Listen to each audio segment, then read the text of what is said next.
Aleluia. Agora eu acho que não há mais nenhum aviso. Vamos realmente então abrir em Gênesis capítulo 32. Gênesis capítulo 32.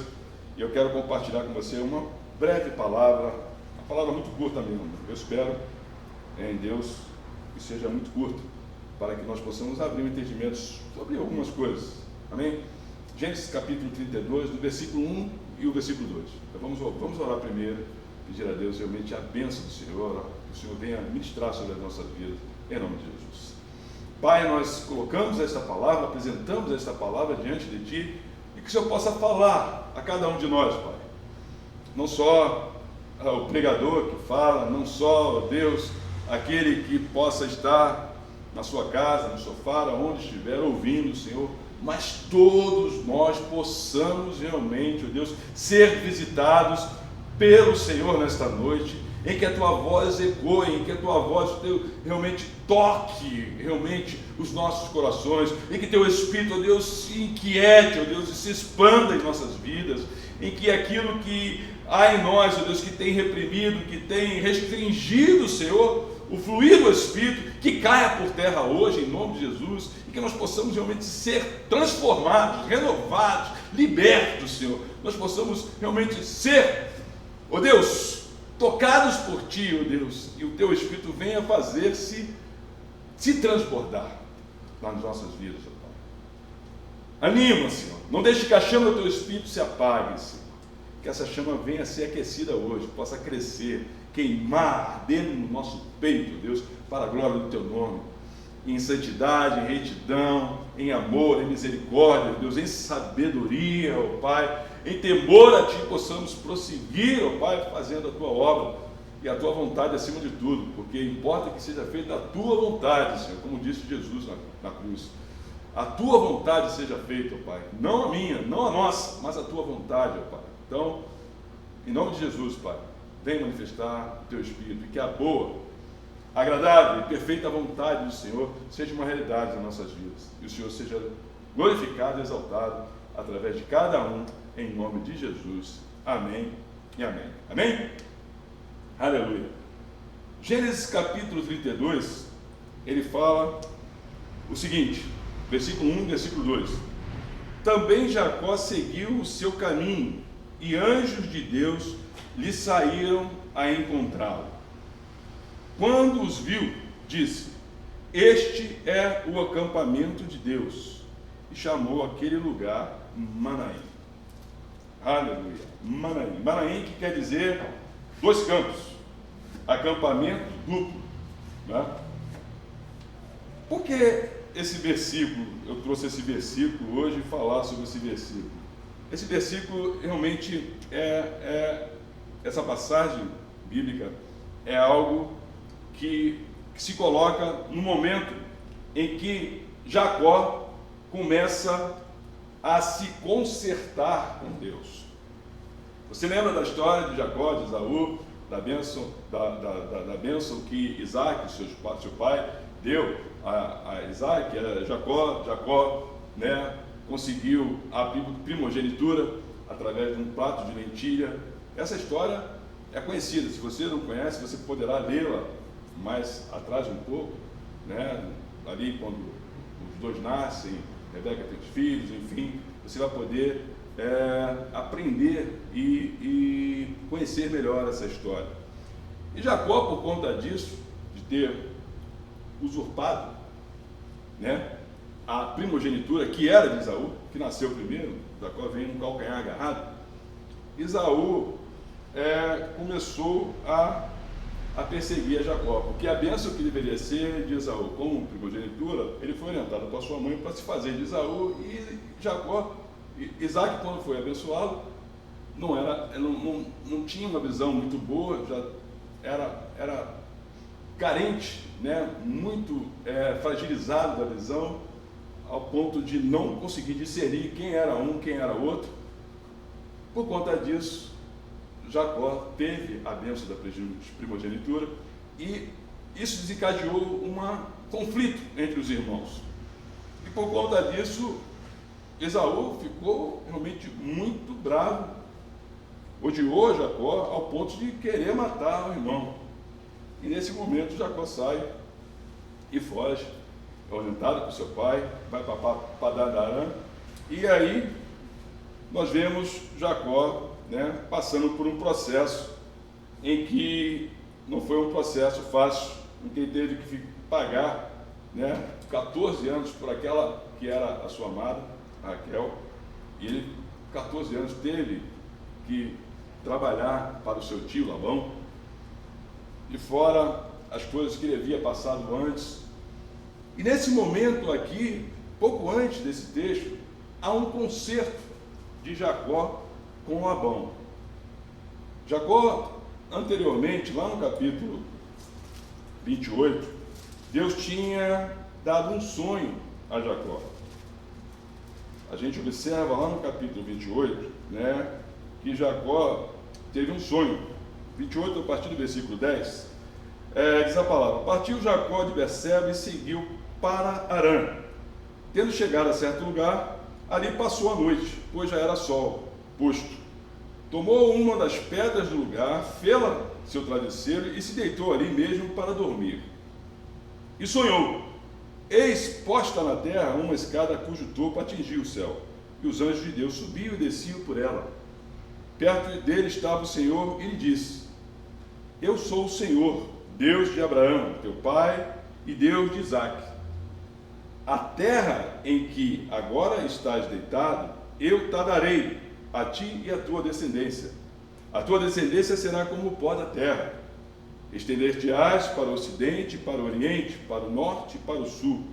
Em ti e na tua descendência serão abençoadas todas as famílias da terra. Eis que eu estou contigo, e te guardarei por onde quer que fores, e te farei voltar a esta terra, porque te não desampararei até cumprir eu aquilo que te hei referido. Despertado Jacó do seu sono, disse: na verdade o Senhor está neste lugar, e eu não sabia. E temendo disse: quão temível é este lugar, e é a casa de Deus e a porta dos céus. E quando Jacó chega aqui, neste lugar, em que nós lemos aqui, esse versículo 32, Jacó, que vinha de uma vida errada, de usurpação, de engano, né? Jacó era aquele cara, né, o esperto, né, o espertalhão, que queria realmente, né, um cara safo, um cara que gostava de ser bem sucedido, gostava realmente de prosperar, gostava de realmente ver a bênção de Deus naquilo que ele colocava. E Jacó, com Labão, ele prosperou de uma forma tremenda. Você conhece a história das cabras, dos bodes, enfim, que Jacó botava varas sem lista em frente da cabra que tinha lista, e nascia aquilo que Jacó botava lá.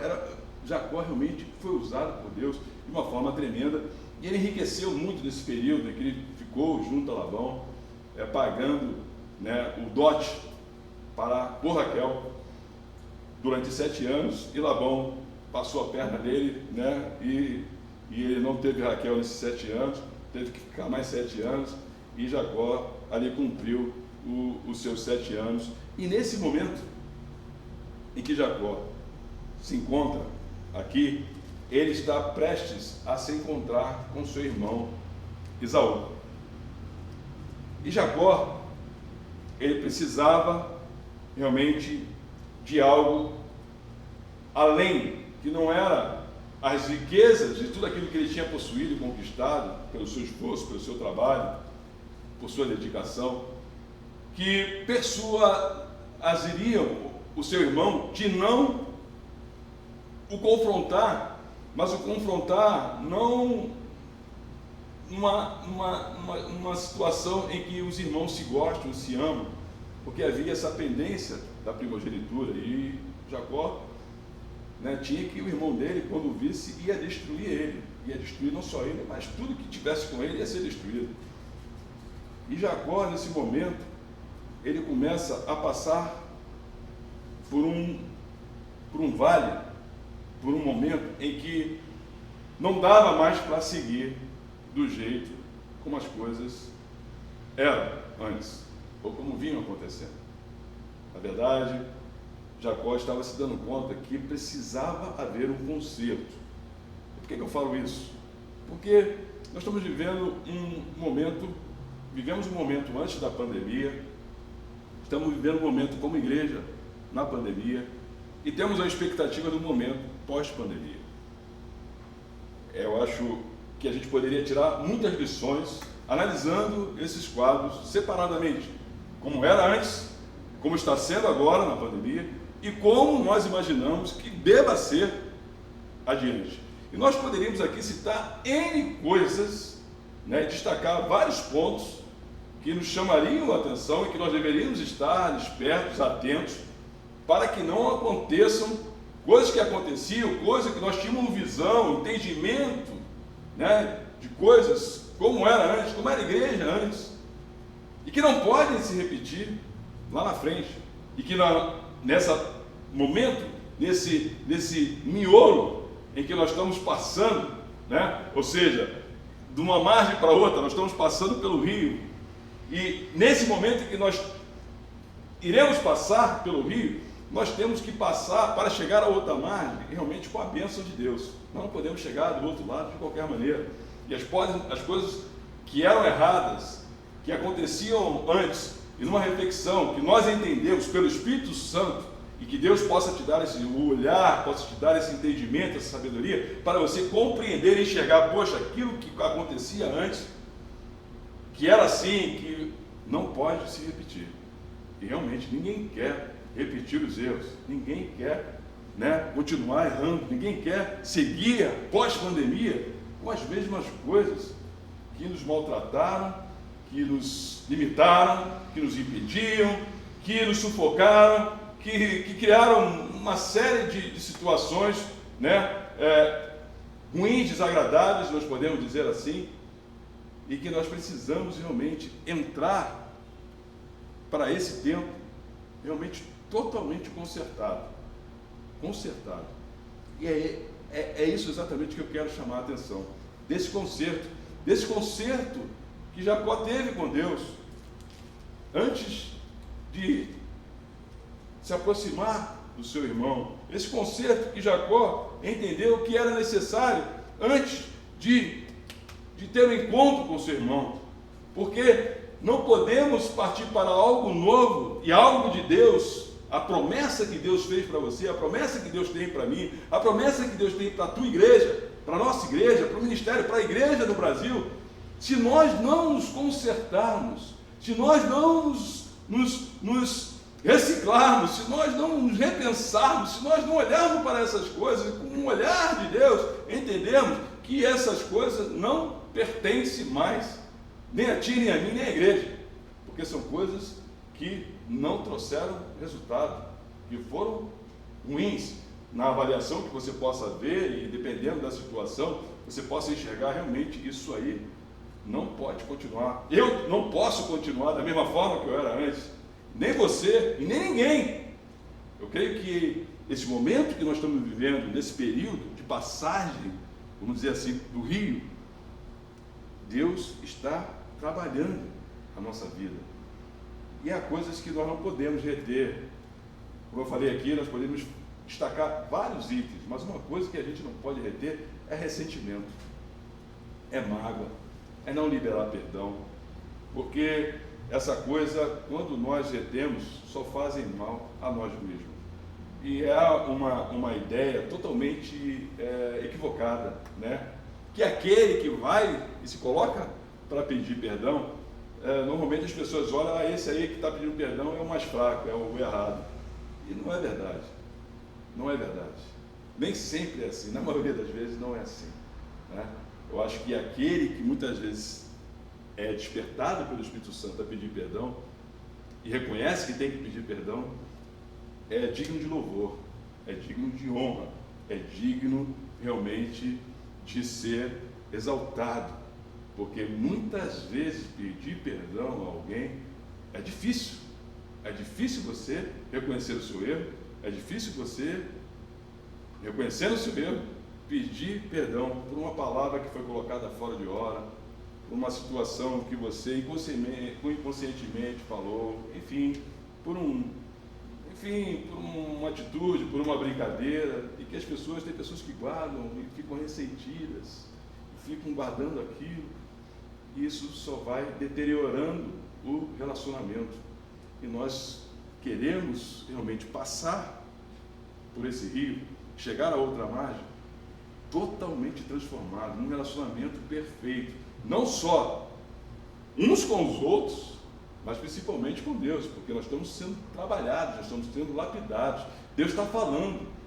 Eu já disse aqui da outra vez, eu nunca tive um tempo tão precioso para buscar a Deus como estou buscando agora, né? Lendo a palavra, orando de manhã, de tarde, de noite, por live de madrugada, enfim, lendo a Bíblia direto, enfim, é realmente algo precioso, e eu creio que você também deve estar aproveitando isso de alguma forma. Se não está, que aproveite para conhecer o Senhor, não superficialmente. E nós precisamos realmente ascender e crescer nesse conhecimento de Deus, no relacionamento com o Espírito Santo. A gente, quando fala do Espírito Santo, parece algo etéreo, parece algo abstrato. Que Espírito é esse, pastor? Quem é o Espírito Santo? O Espírito Santo. O Espírito Santo, Deus Pai, Deus Filho e Deus Espírito Santo. Deus Pai continua lá em cima, Jesus foi assunto aos céus, Filho, e deixou o Espírito Santo Consolador, que a palavra diz que nós somos santuários dele, que ele habita dentro de nós.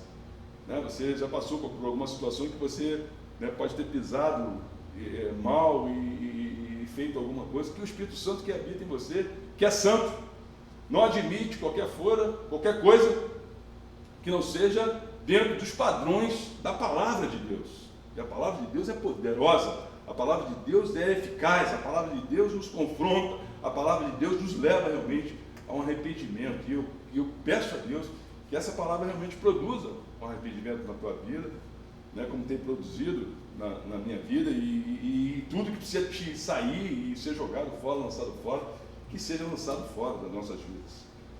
E Jacó realmente reconheceu que não dava para continuar e ter um encontro com Esaú da forma como ele vinha. Por isso, a gente observa aqui no versículo 27, do capítulo 32, que diz assim: perguntou-lhe, pois, como te chamas?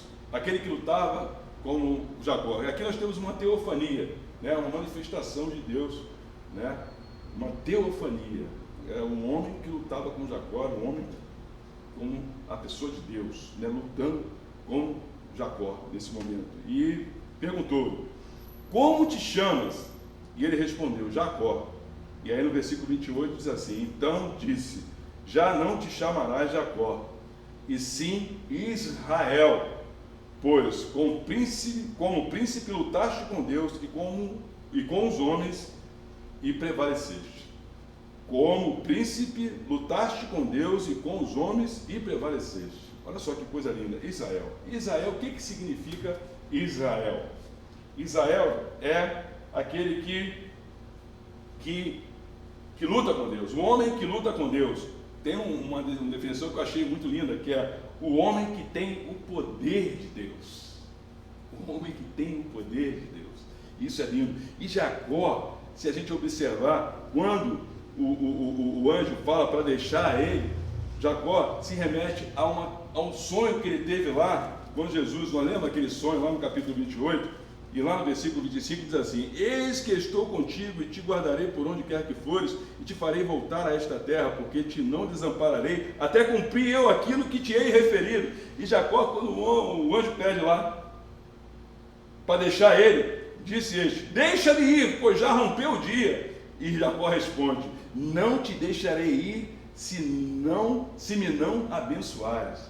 Jacó aprendeu, né, através do sonho, que ele só poderia seguir, né, a partir da bênção de Deus. É aquilo que Deus prometeu a ele: Jacó, eu não te desampararei, não te deixarei, antes de cumprir aquilo que eu tenho na tua vida. E talvez você tenha a promessa de Deus na tua vida, e talvez por conta de erros ou pecados, né, há uma diferença, né? Você pode errar e pecar, e você pode errar e não pecar, você cometer um erro, né, que não é pecado. Não é verdade? Isso é algo que a gente precisa atentar. Mas se você, né, independente do erro, do pecado, Você precisa entender que as promessas de Deus para a tua vida, para a minha vida, para a nossa vida, elas não se perdem.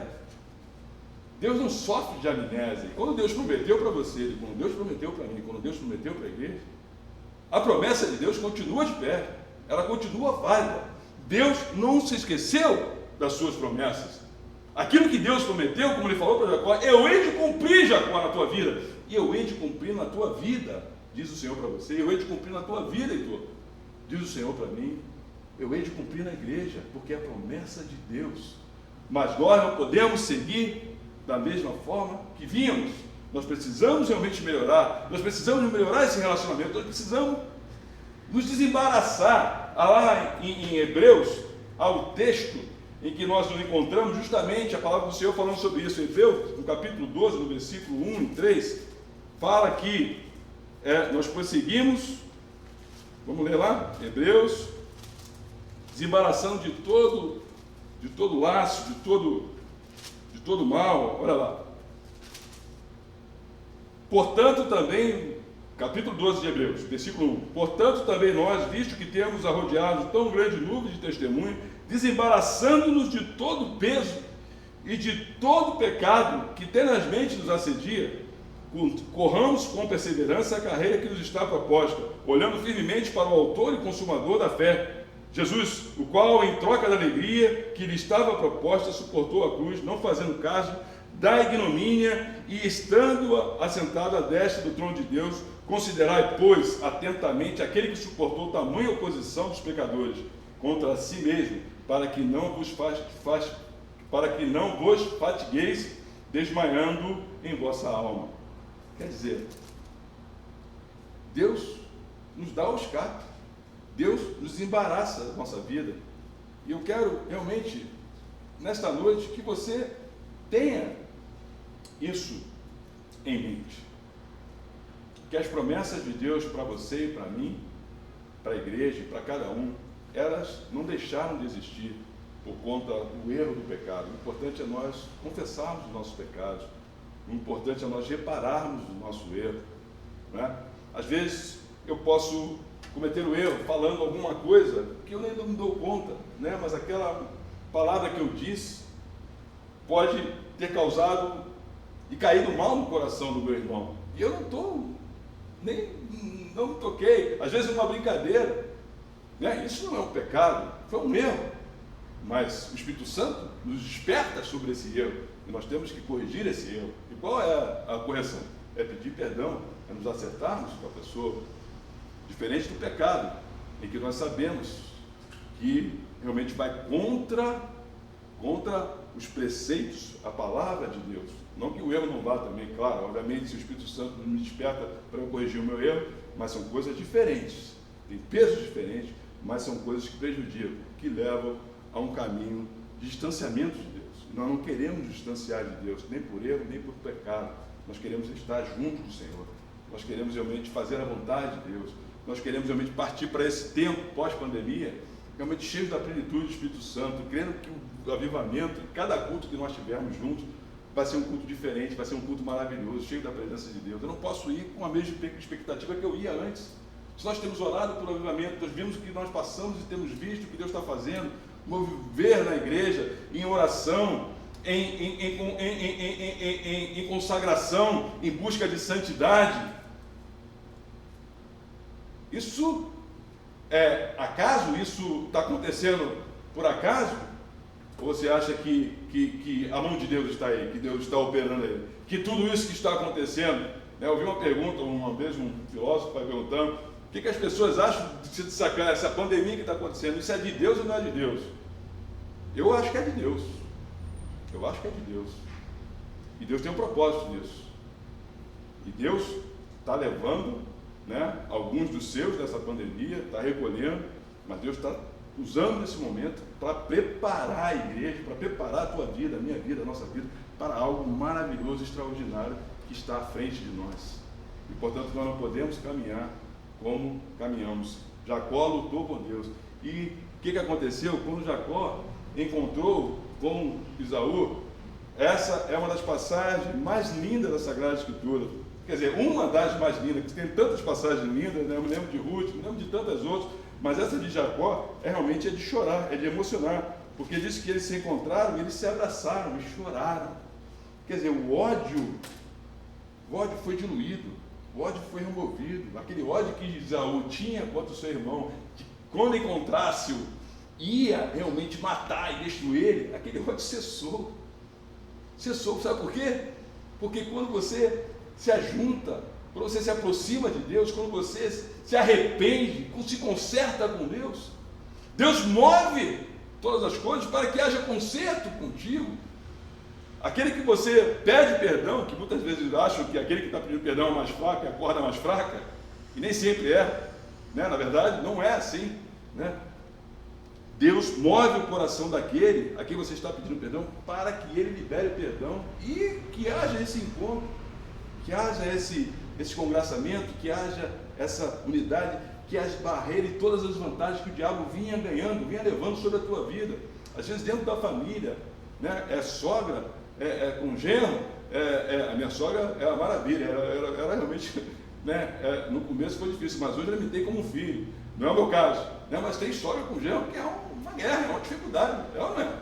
Né? E nora com sogra também, uma dificuldade, relacionamento, na igreja, fora da igreja, na família, irmão com irmão. Eu já vi irmão com irmão que não se beijavam, irmão com irmão que se odiavam, que queriam se matar. Não eram crentes, mas a gente vê essas coisas, mas isso tem também, tem coisas desse tipo na igreja, né? Enfim, que não podem seguir adiante. Deus está limpando a sua igreja, Deus está purificando a sua noiva, Deus está lavando a sua noiva. Eu não quero seguir, né, falando mais, mas quero deixar alguns textos com você, para que você reflita. Então, abra comigo aqui, eu vou ler esses textos, e aí a gente encerra e vamos partir para a oração, amém? Em 2 Coríntios, no capítulo 12, 2 Coríntios no capítulo 12, no versículo 9, 2 Coríntios capítulo 12, versículo 9, diz assim: então ele me disse, Deus falando, Jesus, o Senhor falando a Paulo, né? Então ele me disse, a minha graça te basta, porque o poder se aperfeiçoa na fraqueza. De boa vontade, pois, mais me gloriarei nas fraquezas, para que sobre mim repouse o poder de Cristo. Sobre mim repouse o poder de Cristo. Quando eu acho que sou fraco, aí é que eu sou forte. Por quê? Porque o poder de Cristo, o poder do Senhor, repousa sobre mim, repousa sobre ti. Isso é lindo. É poder de Deus repousando, porque você pediu perdão, porque você se consertou, porque você é totalmente dependente da graça de Deus. E é disso que nós temos que depender. E só isso é que nos basta, mais nada. Não é dinheiro, né? Deus vai mover as coisas. Se você está com problema financeiro, se você está com problema emocional, se você está com problema de libertação, enfim, Deus vai mover, Deus já está se movendo, Deus está agindo, Deus não está de braços cruzados. É a graça de Deus é que te basta, a graça de Deus é que me basta. E há algo no Salmo 134 que eu achei lindo, que diz assim: contigo, porém, está o perdão para que te temo. Olha só, contigo, com quem? Com Deus, contigo, Senhor, está o perdão, está o meu perdão, está o teu perdão, está o nosso perdão. Para quê? Para que te temo. Quando eu peço perdão ao meu irmão, né, eu estou fazendo isso em temor a Deus, porque eu não quero ficar, né, mal com Deus, eu não quero reter nenhum conflito, não quero reter, né, perdão, eu não posso reter, mas não quero que ninguém retenha o perdão. O mínimo que eu posso considerar é que cabe a mim me consertar, e eu que vou pedir perdão, eu vou dar o primeiro passo. Agora, se ele vai liberar ou não o perdão para mim, é outra coisa, mas é com Deus que eu me acerto, é porque Deus tem o meu perdão, e quando eu me acerto contigo, te peço perdão, Deus libera perdão para a minha vida, para a tua vida, aleluia, em nome de Jesus. Isso é lindo. Em 2 Coríntios, mais um texto, esse é o texto que fala das promessas. No capítulo 1, versículo 20, nós temos o seguinte relato, que diz assim, preste bem atenção: porque quantas são as promessas de Deus, tantas nele o sim porquanto também por ele é o amém, para a glória de Deus, por nosso intermédio. E no capítulo mesmo, 2 Coríntios, no 7:1, e aí eu finalizo, diz assim, 2 Coríntios 7, tem outra ainda, versículo 1, diz assim, tendo, pois, ó amados, tais promessas, purifiquemo-nos de toda impureza. Olha só o que a palavra diz. Purifiquemos de toda impureza, porque não dá para tomar posse da promessa de Deus com impureza, meu irmão. Não dá. Deus não é Deus que se mistura. Não dá. Tanto da carne como do Espírito. Olha só, da carne e do Espírito. Aperfeiçoando a nossa santidade no temor de Deus. No temor de Deus. Olha só, o temor de Deus é o princípio da sabedoria. E aí eu finalizo com 2 Pedro 1,4. 2 Pedro 1,4, que nos diz o seguinte, 2 Pedro, segunda epístola de Pedro, capítulo 1, versículo 4, que diz assim, eu vou ler um pouquinho antes que está quebrado, né? Então eu vou ler a partir do versículo 3. Visto como pelo seu divino poder nos têm sido doadas todas as coisas, que conduzem à vida e à piedade, pelo conhecimento completo daquele que nos chamou para a sua própria glória e virtude, pelas quais nos têm sido doadas as suas preciosas e muito grandes promessas. Olha só, olha a promessa de Deus aí na tua vida. Deus doou, Deus deu a você, para que por elas vos torneis coparticipantes da natureza divina, livrando-vos da corrupção das paixões que há no mundo. Vou ler mais adiante. Por isso mesmo, vós, reunindo toda a vossa diligência, associai com a vossa fé a virtude, com a virtude o conhecimento, com o conhecimento o domínio próprio, com o domínio próprio a perseverança, com a perseverança a piedade, com a piedade a fraternidade, com a fraternidade o amor. Aleluia! Vos tornei participantes da natureza divina. Aleluia! Pelas preciosas promessas que foram doadas a você. Deus tem promessa, e o que Deus prometeu sobre a sua vida, para você, para mim, para cada um de nós, Deus é fiel, Ele vai cumprir, amém? Então, vamos refletir sobre isso e vamos realmente nos purificar, vamos nos limpar, vamos passar esse período da pandemia, em que vamos passar pelo rio, estamos passando pelo rio, vamos ser lavados pelo rio, rio do Espírito Santo, não? Amém? Aquele rio que não vem para destruir, que não vem para te carregar, mas vem para te lavar, para te purificar. Vamos passar por esse rio, não a pés enxutos, mas a pés molhados. Vamos molhar os pés nesse rio e chegar a outra margem com uma nova mente, um novo coração, com um novo olhar, com um novo sentimento, com uma nova fé, uma nova disposição para fazer a obra de Deus como ela tem que ser feita. E Deus seja glorificado na tua vida, na minha vida, nas nossas vidas, na tua igreja, na nossa igreja, na igreja do Brasil. Realmente que Deus seja exaltado e glorificado. A Deus, portanto, seja toda a honra, toda a glória e todo o louvor. Amém? É isso aí que eu tenho para você hoje. Desculpa me excedi, mas vamos partir para a oração então. Amém? Vamos lá? Nós temos